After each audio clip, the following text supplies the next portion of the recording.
I love that you're wearing the hat right now, representing. When you first heard A-Town Down, when you first heard your theme song, what did you think? Well, the song was actually my idea. I had the idea of some like ring, like, everybody knows once you hear, you think you know me, everybody's pulled in. When you hear Sure. the glass break, when you hear, if you smell what the rock's cooking. So I was like, what can I use?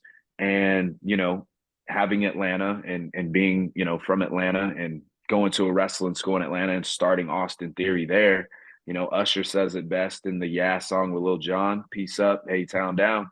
And that was it. I was like, yeah, that's perfect. So I was looking for something that could really engage the audience. So A-Town down, get everybody, and then here comes the song.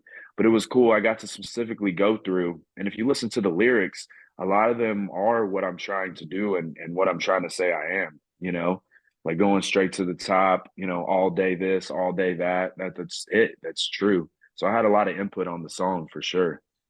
This ride you've been on is so amazing to watch, especially from like the outside looking in for me. Like I knew you before you were signed. Who do you think's helped you the most during this journey?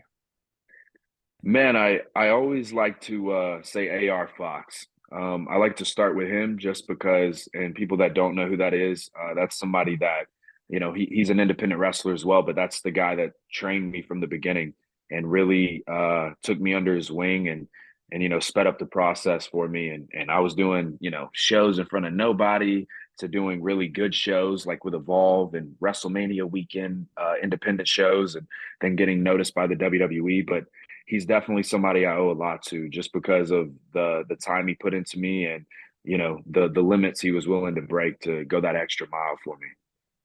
I'm so happy that as we sit here right now, you're back to being Austin Theory. Like, what was the conversation like when you lost your first name and then you got it back? Yeah, so I remember walking into and this was the time, Mr. McMahon was head of creative.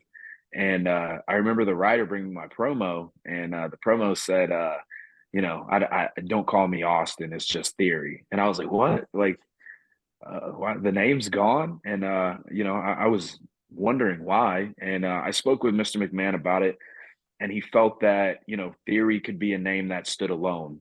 He felt it had enough power behind it, and also I think he just wanted to get away from that comparison of Stone Cold because we just did the WrestleMania stuff. So I think maybe out of circumstance, that's maybe why it happened. But the funny story about Austin Theory coming back is I just got a text one day or like that just pretty much said like you're Austin Theory like, and then I show up to the show and the matches are on the wall and there was my full name again, and I'm like, I guess I'm Austin Theory again. So I thought it was kind of funny, like that's how I find out. You know what I mean? But I never felt like I guess like negative about it because Theory just meant the most to me because I'll always have my first name. People are always going to know me as Austin, but Right. Theory was just that name I came up with as a kid. And even as a kid, I was searching for, besides it being a cool name that I came up with and nobody had it, like, how can I give it meaning? And for the longest, theory was supposed to mean, a theory is unproven.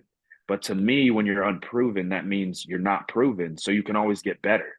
If you're somebody that's proven, that's it for you. So me being a Mhm. theory, always being able to change, to adapt, to evolve, that's what it's all about. And I still feel like to this day, it still works for that.